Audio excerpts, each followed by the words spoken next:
All right, this is going to be a little bit backwards from what I wanted it to be because when I was out here setting yesterday, the property owner came out and I didn't want to be filming or ask him to hold the camera while I set things up to show you how to do this. But if you look behind me, it's big, huge, swampy area. Part pond, part marsh, part swamp, part everything. Had a beaver problem. So got permission from the landowner after being referred to him by the Drain Commission to be out here on a nuisance permit. This is July 26th today, but I was actually out here yesterday and set the trap back here. We're gonna go take a real quick look at what that setup looks like. Okay, so once again, what we're looking at is marshy pond area out here that ends up dumping into this creek. And there's two main bodies of water that feed it. There's this one right here, and then there's this one over here. What we ended up doing was we found the dam, and we did what I call, and everybody calls, a dam break set. So where the dam goes across, you end up breaking that, and when they come in to repair it is where you can guide them right into a spot. So this is an inside bend, so the two places that beavers are going to come from are from over here, either this way or this way. Notice how there's an inside bend. I decided to make the break on that side. If I would have put it in the middle or over here, there's a lot of area between here and here for them to try to come in and make repairs. So I did the inside bend, expecting them to probably come from over that way because that's where most of the sign was. They'd stay tight to that bank and come around this tree and then see or hear or both where the break is right there. So the other thing that I did is you can see some sticks right there that I put in to kind of guide them into there, funnel them in, keep them from coming outside and then getting up over on this side to fix it. So set this yesterday, got out here this morning. One of the things I'm noticing is that the sticks that I had placed in to guide them are moved.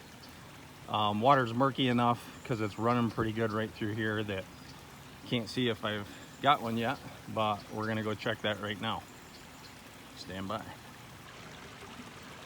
All right, so now we're gonna talk about the set a little bit, doing this in reverse order. So this T-bar here, I usually try to bury it, but I couldn't here, and I didn't have a good hammer to knock it down in. But you can see that that T-bar is holding this grounding rod. So my trap was on that one-way slide, sitting right in here where they would have to come in to try to pack and repair this dam. And then the rod goes down into the deeper water down there. I can see. Probably can't pick it up on camera here, but we've got a beaver, folks. So I will pull that out here. It is, I've taken my T-bar out. That T-bar goes through the end here, and that holds that rod in place. At the end of this is gonna be a one-way slide with my Bridger number 5 attached to it. So that trap was sitting up here. Beaver came in to repair this dam, stepped in the trap. Hopefully, I'm guessing a back foot hold by what I can see with polarized glasses here. Went down to the bottom of the rod and then drowned. And there's a stop at the end that keeps him from being able to get off. But we're gonna go ahead and pull this up now.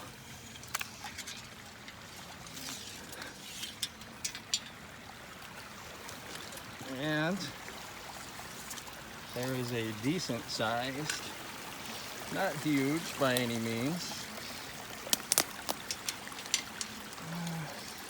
beaver that actually has some fishing line stuck to him, and that is a front foot catch.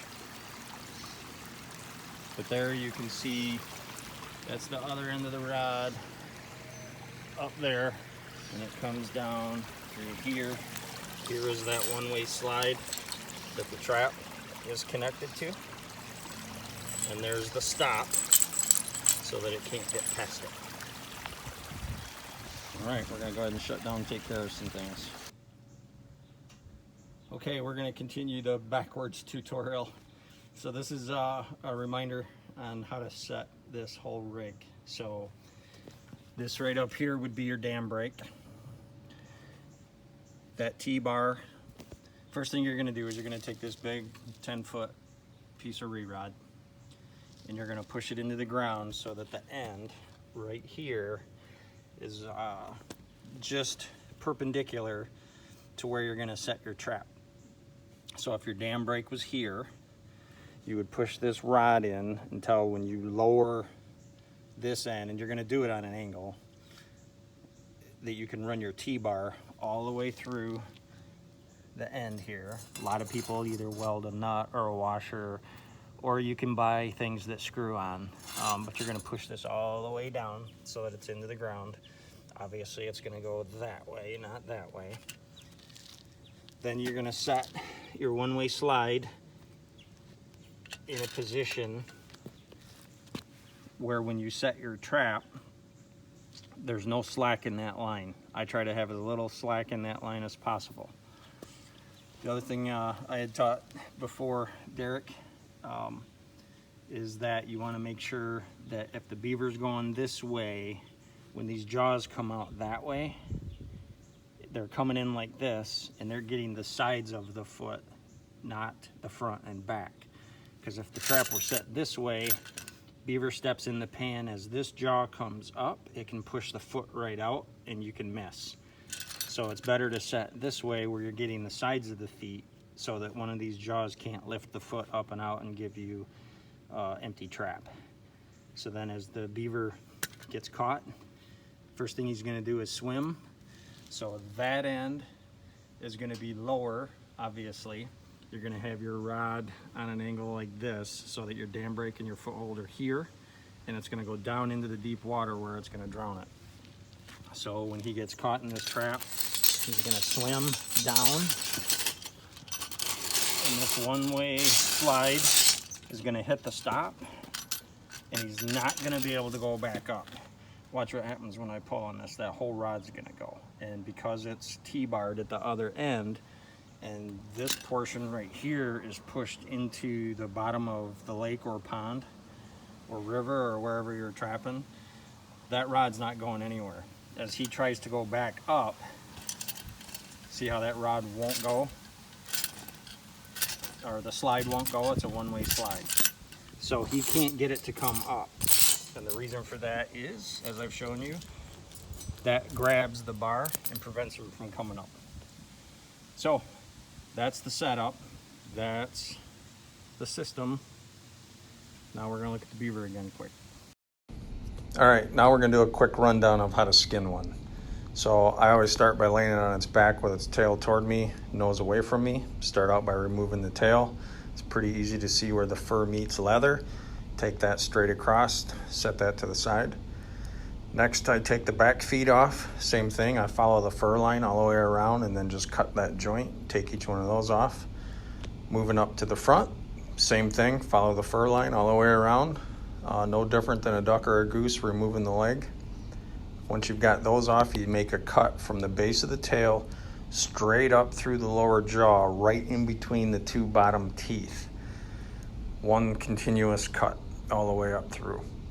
Once I get to that point, I peel those back a little bit, and then I dig just underneath the bottom of the sternum to expose the castor glands.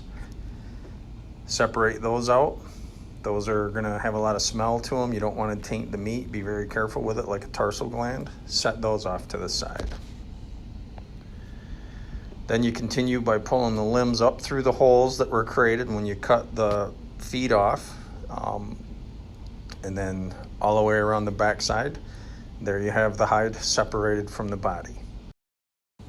Now you're down to just quartering it like you would a big game animal.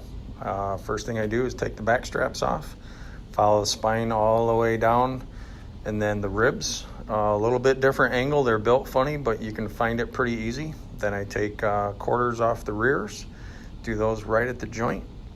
Then the front quarters, same thing. Then you're left with removing the base of the tail that makes a great soup, the heart, and the skull.